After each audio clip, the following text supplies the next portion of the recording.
I didn't want to be here, and I don't want to be here. I headed down. I'm processing all this in real time. I headed down 2 days ago after hearing around Monterey Park, and my first instinct was to get to my desk and open up a file. And literally out dropped the file was a bunch of these yellow cards from my talking points in San Jose, the ones at the Gilroy Garlic Festival, and then the ones literally almost 4 years ago to the week, related to the Thousand Oaks shooting where 13 people were gunned down at the Borderline Bar and Grill. Literally, these are the notes, one of them. I went down to Monterey Park and was invited to 3 press conferences like this, and I said, nope, nope, nope. I watched them on my cell phone instead as I walked around the community. And I'll tell you what, I did that selfishly because I didn't have the guts to come up and say the same things we hear again and again and again. That was covered. Sheriff Luna did a magnificent job. Local electeds did a magnificent job. We made sure of that as well. But I walked and listened, knocked on doors, walked into businesses that were still open and just listened to people. Remember someone rolling up, young woman, 3 young girls in the back, and she, can I talk to you? She starts tearing up. And she introduced me to her 10-year-old daughter, 8-year-old daughter, and 3-year-old daughter, and said, can you do me a favor? And can you tell them it's going to be okay? And I said, what do you mean? She goes, well, they're supposed to be in school, but my 8-year-old said, no way. I said, how's her 10-year-old? She goes, doing remarkably. 3-year-old, she was just rolling around in the back. And the 8-year-old was so fearful because she heard the gunshots. And she knew. She actually knew they weren't firecrackers. Which in and of itself is remarkable. And she didn't sleep the night before. And I looked over at her and I said, it's going to get better. And all I thought to myself, if she was like my 8-year-old daughter, thank God she didn't do this. She didn't ask me to pinky promise. Because I wasn't so sure. Walked back the next morning, met with more merchants, visited the hospitals, met a young man on life support. Next morning I find out he passed away. I met someone in the hospital, and he said, hey, Governor, thanks for being here, but when am I getting the hell out of here? And I said, well, let's get the doctor. He says, no, I'm going to be fine. His leg was shattered by the gunfire. He goes, I can't afford to spend any more time here. I don't have the money. His mom arrived, Cantonese speaking. His only son arrived.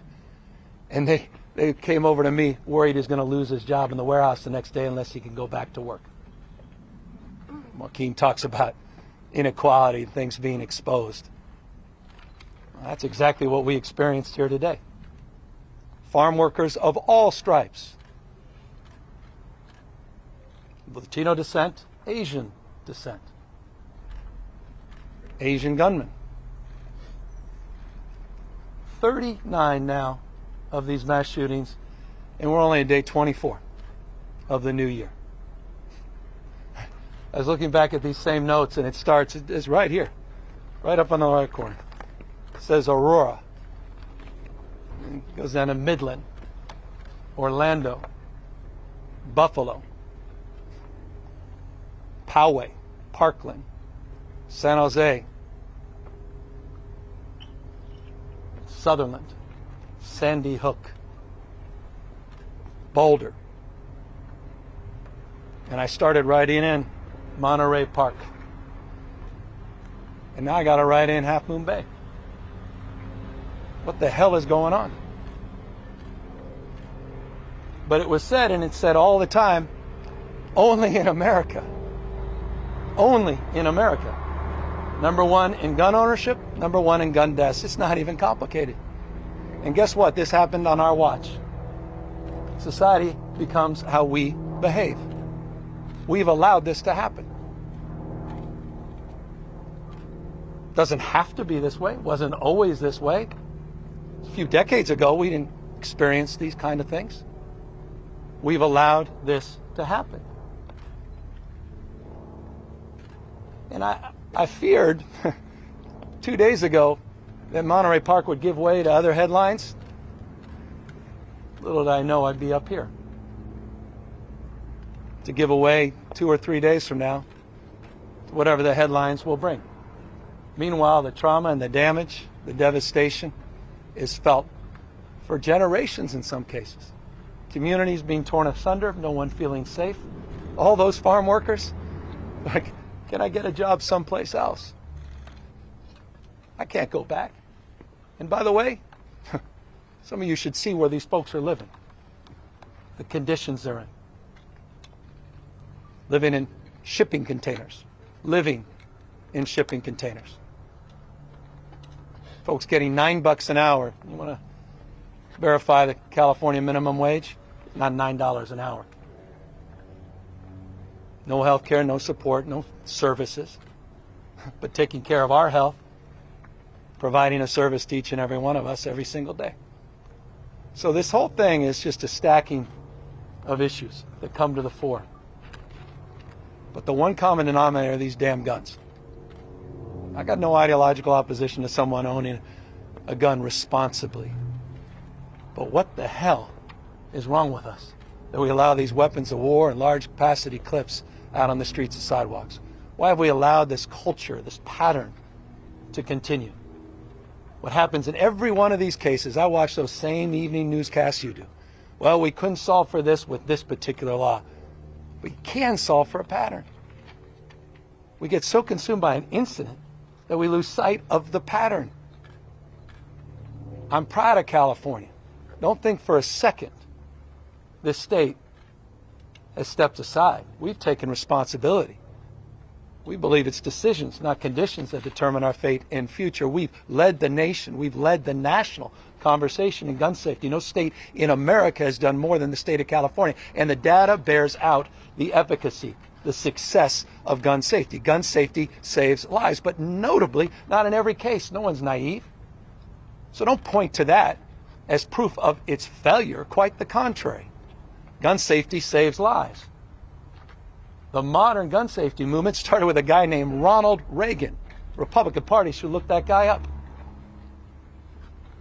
1967.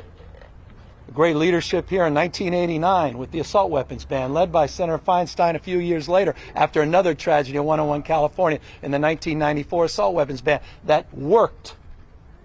That worked until it expired in 2004, and we started to see an increase in mass shootings. We've led the nation on background checks, closing loopholes. We led the nation on red flag warnings. We led the nation on waiting periods. We led the nation across a series of gun safety measures, and the data bears it out. We've seen a 55% reduction in gun deaths when we initiated those progressive reforms from 1993 to 2017. And you look at our gun death rate, it's 37% below the national average. Gun safety works. We will not back away from that resolve. But we can't do this alone. And with all due respect, we feel like we are. And this is where, and forgive me, what the hell do I have to lose? Well, you just got to call some folks out. I'm still waiting for Kevin McCarthy, the leader of the House of Representatives, who purports to represent the people of the state of California, a proud and remarkable district in Kern County. We haven't heard one damn word from him. Not since Monterey Park, not what happened here, not one word, not one expression of prayers even, condolences, nothing. And it surprised nobody. Where's he been on gun safety reform? Where's the Republican Party been on gun safety reform? They blocked it every step of the way. One state can't do it alone. Shame on them. And shame on those that allow and perpetuate that to be rewarded politically. Shame on them. Shame on these judges that are rolling back the laws that we've established in the state of California. Shame on them. You deserve better.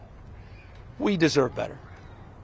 And so I'm here processing, like all of us, the absurdity, the theater, look around, of absurdity, only in America. And I'll close on this. Really hit home to me today, meeting immigrants from China And their translator didn't even know how to translate these words. When the gunfire occurred, they were witnesses. Their friends got shot, killed. They went over, people had been shot, and they thought they were acting. They had never heard a sound like that. They'd never seen a scene like that. They didn't even know how to comprehend a gunshot wound. It's not something they ever experienced. They don't even know how to comprehend that.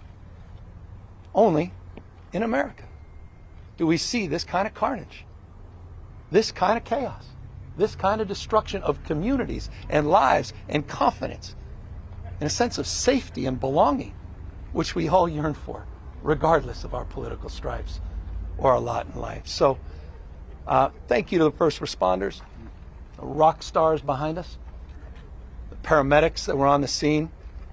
We pray for this one individual, and it was because not just of prayers, but a couple of young men behind me, that if he survives, he will have survived because of their extraordinary work. Thank you to that young man, that 26-year-old Brandon and I met yesterday. This remarkable kid whose aunt told me, I can't believe it was Brandon. We all know Brandon. He was so shy. He's such an empath. I remember him, he said, aunt, when he was a kid, and he would just immediately give all his toys to the rest of the family. He was just that kid. And when we learned it was Brandon, we were so proud. Selfless. Brandon looked at me. He said, I knew I was going to die. I heard a click. I turned around. I think he was about to shoot me. I didn't know. I literally physically was submitting to that moment. And then something came over to me. And I grabbed that weapon. And I wrestled it away. He's still in shock. He doesn't even understand. We talk about heroes. Sometimes we talk about it a little too much. Kind of loses its resonance. Boy, I met one yesterday. And you know what? If Brandon can do it, we all have that capacity. And so it's in that spirit, Joaquin's spirit, and the other electeds that said it. Thank you to the community for not giving up, not giving into this cynicism. Thank you for believing in each other. Thanks for showing up today. You wouldn't be here if you'd given up. Thank you for your resolve. Thank you for knowing in your core, we can figure this out, because we can. We know what to do. It's not even complicated. We do. And we don't have to do this again and again and again. To my state, final words. We were here just a few days ago with Congresswoman and the President. 22 days, 32 trillion gallons of water. Mother Nature's fury unleashed. This community, communities across this state. It's been a hard month and a half. I'm mindful of that. After 2 years of all that stacking of stress with COVID and feeling isolated and disconnected, I'm so proud of California. I'm so proud of all of you. I mean it. So when Anna Eshoo says this is the greatest state in the union, man, she means that. And I feel that. I couldn't be more prideful to represent you and to have 4 extraordinary kids that want to grow up feeling safe, feeling embraced, feeling protected, feeling connected, and feeling respected. Thank you all for being out here today, and thank you remarkable leaders behind us, including the sheriff and her team, have done a magnificent job.